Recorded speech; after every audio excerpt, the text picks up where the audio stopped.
আসসালামু আলাইকুম। Welcome back to my channel share swing experience. আজকের ভিডিওতে যে কোনো জামার বডির অংশ যদি টাইট হয়ে যায় সেটিকে লুজ করবেন কিভাবে সেটি শেয়ার করব। আজকের এই ভিডিওটি দেখলে আপনারা খুব সহজে যে কোনো জামার বডির অংশে বাড়িয়ে নিয়ে নিজের মতো করে ফিট করে নিতে পারবেন। আশা করছি আজকের এই ভিডিওটি আপনাদের অনেক ভালো লাগবে। এখানে আমি একটি কামিজ নিয়েছি। কামিজটির বডির অংশে এখানে টাইট হয়ে গিয়েছে, তো এই কাপড়টিকে আমি আজকে বডির অংশে বাড়িয়ে নিব। তো এখানে প্রথমে হাতার অংশ থেকে এভাবে সাইড পাড়া পর্যন্ত মাপ নিয়ে নিব। তো হাতার অংশ থেকে সোজা করে ইঞ্চি টেপটাকে ধরে আমি এভাবে মাপ নিয়ে নিলাম। তো এখানে আছে 29 ইঞ্চি। তো সাইড পাড়া পর্যন্ত এখানে মোট 29 ইঞ্চি আছে। এখানে আমি 2 পিস কাপড় নিয়েছি জামাটির 2 সাইডে জয়েন্ট করার জন্য। তো এখানে এই জামাটি চওড়ায় আছে 3 ইঞ্চি এবং লম্বায় আছে 31 ইঞ্চি। তো এখানে দুইটা সাইডে এখানে ভাঁজ দিয়ে সেলাই করার জন্য আমি এখানে 2 ইঞ্চি এক্সট্রা নিয়েছি। এভাবে আমি দুইটা সাইডে ভাঁজ দিয়ে সেলাই করে নিব। তো 29 ইঞ্চি থেকে আমি 2 ইঞ্চি বাড়িয়ে নিলাম। এবার জামাটির যে দুইটা সাইড সেটাকে আমি এভাবে কেটে নিব। তো সেলাইয়ের অংশটাকে খুব সাবধানে কেটে নিব। তো বাড়তি কোনো কাপড় যেন কাটা না যায়, সেলাইয়ের দাগ অনুযায়ী আমি এখানে কেটে নিচ্ছি।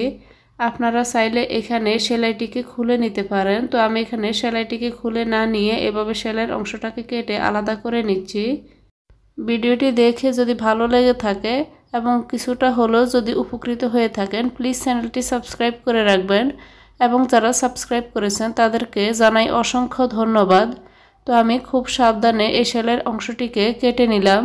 ঠিক একইভাবে কামিজের অপর সাইডের আমি সেলাইয়ের অংশটুকু কেটে নিব। কেটে এখানে আমি যে টুকরো কাপড়গুলোকে সেটাকে আমি এভাবে হাতার অংশ থেকে এভাবে ধরে তারপরে সেলাইটি করে নেব। তবে অবশ্যই চওড়ার সাইডে কিন্তু আগে থেকে কিন্তু ফোল্ড করে সেলাই করে নিতে হবে। তো আমি এখানে এভাবে সেলাইটি করে নেব। একটা সাইডে আমি সেলাই করব, অপর সাইডটাতে আমি পরবর্তীতে সেলাই করব। তো আমি এখানে একটা সাইডের মধ্যে এভাবে কাপড়টিকে ধরে আমি কাপড়টিকে এভাবে সেলাইটি করে নিচ্ছি। তো আপনারা আপনাদের বডির সাইজ অনুযায়ী যতটুকু চড়া কাপড় নিলে মনে হবে জামাটি ঠিক মতো ফিটিং হবে, সেই অনুযায়ী এখানে টুকরো কাপড়টিকে আপনারা চড়ার অংশে নিয়ে নেবেন। তো আমি এখানে 3 ইঞ্চি চড়াই নিয়েছি। আমি 2 সাইডে 3 ইঞ্চি চড়াই নিলে মোট 4 ইঞ্চি লুজ হবে। তো আমার এখানে প্রায় 1 ইঞ্চির মতো সেলাইতে চলে যাবে, আর বাকি প্রায় 2 ইঞ্চির মতো আমার এখানে লুজ দিয়ে দুইটা সাইডে 2 ইঞ্চি করে মোট 4 ইঞ্চির মতো লুজ হবে। তো আমি এভাবে সেলাইটি করে নিব। তো আপনারা এই ভিডিওটি ফলো করে যেই কোনো জামার মধ্যেই কিন্তু এভাবে আলাদা টুকরো কাপড় দিয়ে বাড়িয়ে নিতে পারেন। তবে অবশ্যই টুকরো কাপড়টি জামার সাথে ম্যাচিং করে কোনো কাপড় নেওয়ার চেষ্টা করবেন। এতে এখানে এই জামাটি লাগালে কিন্তু খারাপ দেখা যাবে না, বরং একটি ডিজাইনের মতো দেখা যাবে।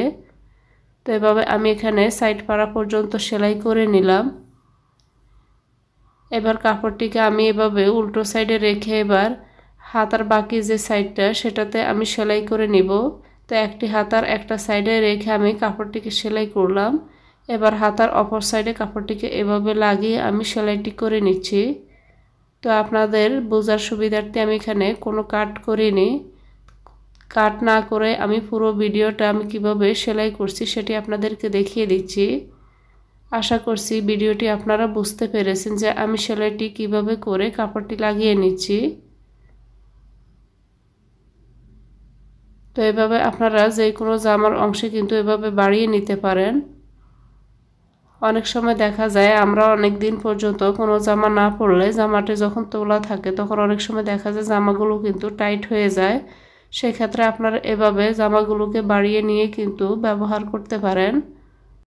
আমার চ্যানেলে এই জামাটির কলারের ডিজাইন এবং হাতার ডিজাইন আপলোড করা আছে। আপনারা চাইলে আমার চ্যানেল থেকে গিয়ে সেগুলোকে দেখে নিতে পারেন।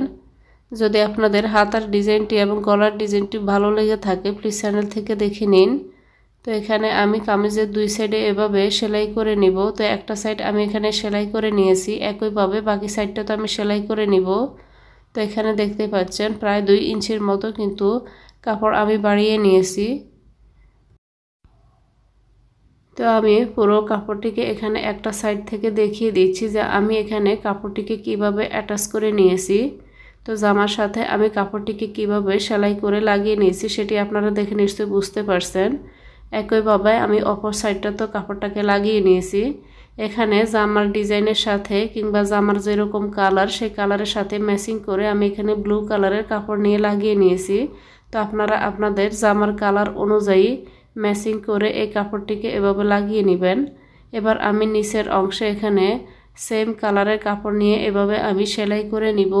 এতে করে জামাটি আরও সুন্দর দেখাবে। এখানে ম্যাচিং করে দুই সাইডের কাপড়ের সাথে আমি এই কাপড়টিকে লাগিয়ে নিব।